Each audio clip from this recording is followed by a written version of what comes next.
Something I've been seeing a lot of as each new trailer for The Legend of Zelda Tears of the Kingdom drops is how fans don't see the game as much of a sequel to Breath of the Wild, but more as an expansion. That the game looks like it could have just been one giant DLC drop for Breath of the Wild, instead of warranting an entirely new game that now costs even more than what the original game was. Now, while I have an argument against all that, let me play Ganon's advocate and see this through. Now let's be fair here, when really comparing the two games, you could easily confuse them with one another. Both games are set in Hyrule, and Hyrule's surface doesn't seem to have changed much, even looking more barren than before. Just now with floating islands and shapes in the sky. The overall graphics haven't changed one bit. Actually, some screenshots could be completely mistaken for Breath of the Wild. The story, at least what we know so far, seems like a repeat of the last, with Zelda being stuck with Ganondorf until Link is able to save her, having to once again repair the Master Sword from the battle it previously took. The game also has a ton of reoccurring enemies, with a few new ones shown, but still spawn in by the Blood Moon similar to Breath of the Wild. And the Sheikah Slate being the main mechanic to solve puzzles in Breath of the Wild seems to just be replaced with Link's new abilities found in his arm, giving Link very similar moves to what the Sheikah Slate already had.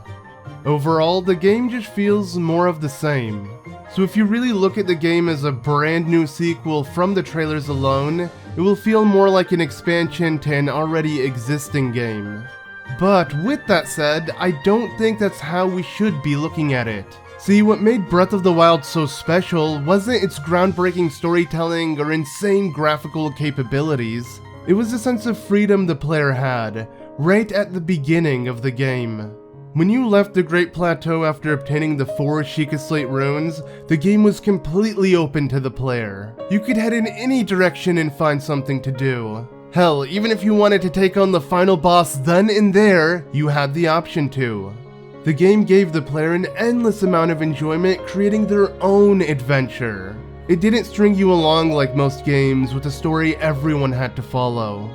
You had the complete choice of just skipping it altogether or taking it on in any order you wanted to. It was a game that catered to each player and their own playstyle.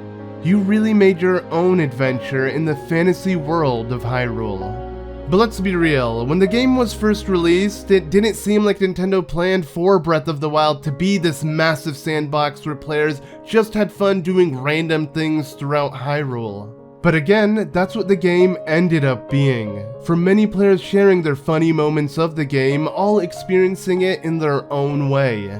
Honestly, Breath of the Wild's formula was near perfect when it came to giving the player the ultimate freedom. And players found even more ways to expand on all that with the many creative ways they chose to solve things and get around Hyrule. That is honestly what made this game so magical, nothing else. So when making a sequel to that, it seems like Nintendo learned from watching the fans play the game and realized that that is the true magic of Breath of the Wild. And with this sequel, they would have to top all of what Breath of the Wild did so well and add even more to it. And when looking at Tears of the Kingdom so far, that really seems to be the case. Like, imagine how much more freedom the player will have when Nintendo focuses on the player's creativity for the main concept of the game. Nintendo even makes it clear that that is their goal with the sequel with how they describe the game when purchasing. As when reading the eShop description, Nintendo mentions how the adventure is yours to create in a world fueled by your imagination. Clearly they've picked up on what made this game so special to fans. It wasn't for the game's characters or narrative, it was what the fans made out of it themselves, making their own adventure in the fantasy land of Hyrule. With the limited yet complex mechanics the player was given, you were able to do things your way. And now with the sequel, the game will only evolve on that with so much more. From now being able to create your own vehicles in what seems to be many different ways, as I imagine the vehicles currently shown aren't the only ones and the only ways to build them. And it seems like Nintendo also solved the weapon crisis Breath of the Wild is known for, as you'd end up wasting weapons on enemies to get nothing in return.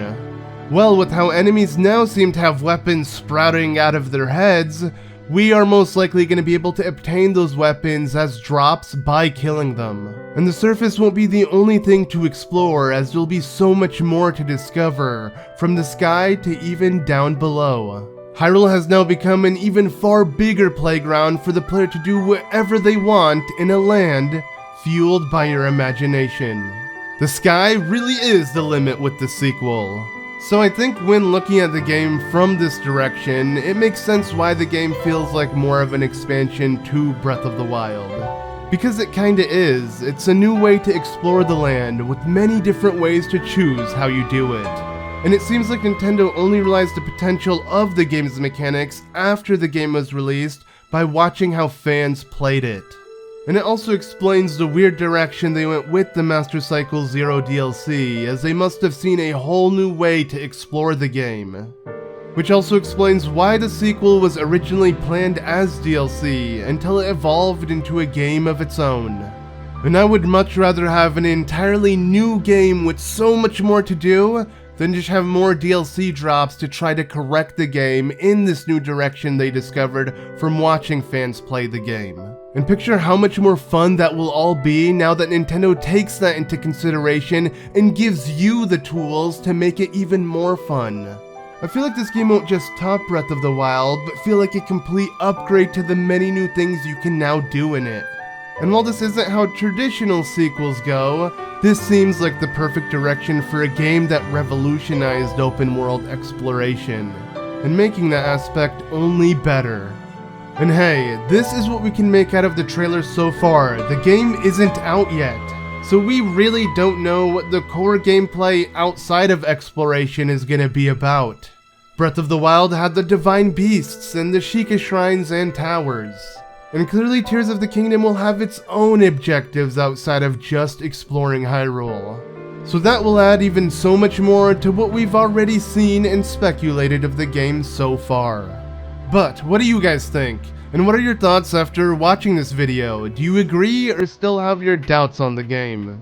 Please let me know in the comments below and leave a like for your support. I have a lot more videos regarding Tears of the Kingdom and other Zelda related content, so make sure to subscribe as well.